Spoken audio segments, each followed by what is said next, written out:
Welcome back, everybody. This week we have the champ himself, the architect.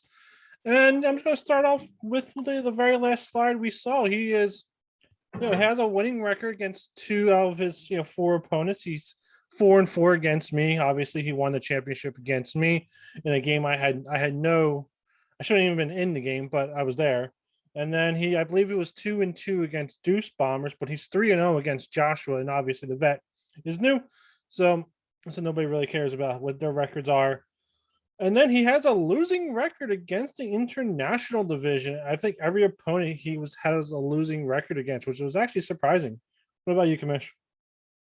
To me, it is no surprise. I mean, you guys in the American always slag that international division, but when I look at all your lifetime records versus the international, you've all struggled versus them. But again, perfect 3-0 versus Josh. I'm sure Josh would love to change the narrative there. I was surprised on how many people actually responded and gave the architect a potential chance to repeat. I was one of the 0 to 10 percenters.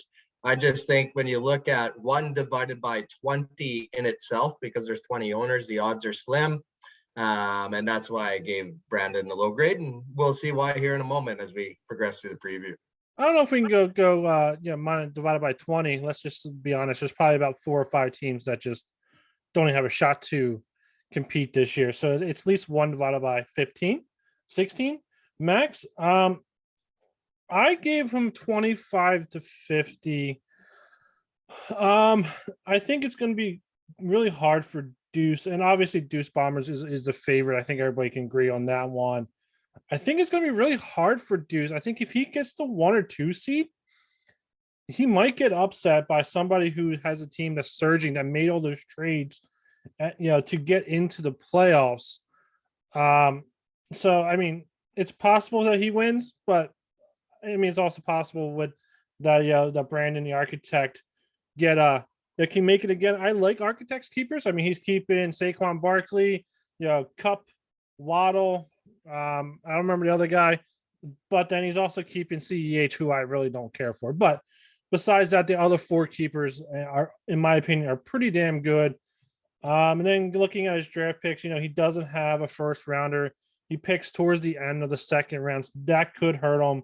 He has a third, a fourth, a fifth. He doesn't have a 6th or a 7th. And then he has 13 picks in rounds 1 through 12.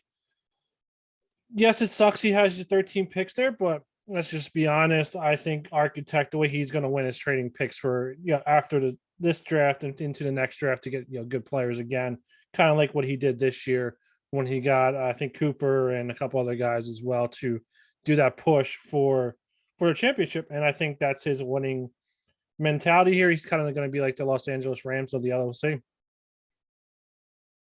I don't agree. I think Brandon, when you look at the pick situation, it just got better for him because he traded Michael Carter and he got a couple picks back. So thankfully for him, that was a great trade. I think there's too many question marks. Clyde Edwards-Helaire, there still is a question mark there on what his role is and how big it's going to be. Saquon Barkley, the injury history, that's a problem. Chris Godwin, the injury, major injury, also one of his keepers. And when you look at it, he's not picking until pick 37. So, what kind of talent are you going to get at pick 37? If you remember last year at the end of the first round, I got AB to put it into perspective.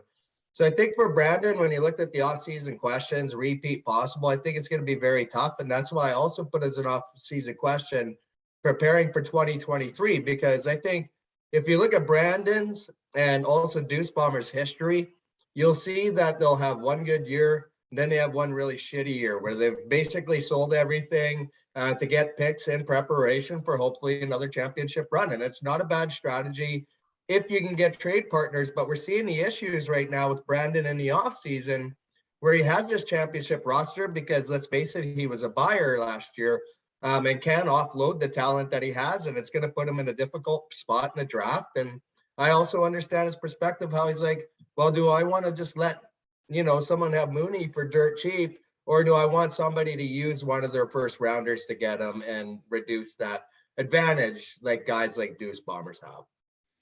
Yeah, I mean, that's a very good point. And honestly, to be completely honest, I would probably keep Mooney if I were him and drop CEH, or at least, move on for CEH. That's the only thing I would do for him. But I agree with you. It's going to be tough for him. But I think again, if he sells or buys, towards the trade deadline, I think he has a chance to get to the playoffs. And once you get in the playoffs, you never know what can happen.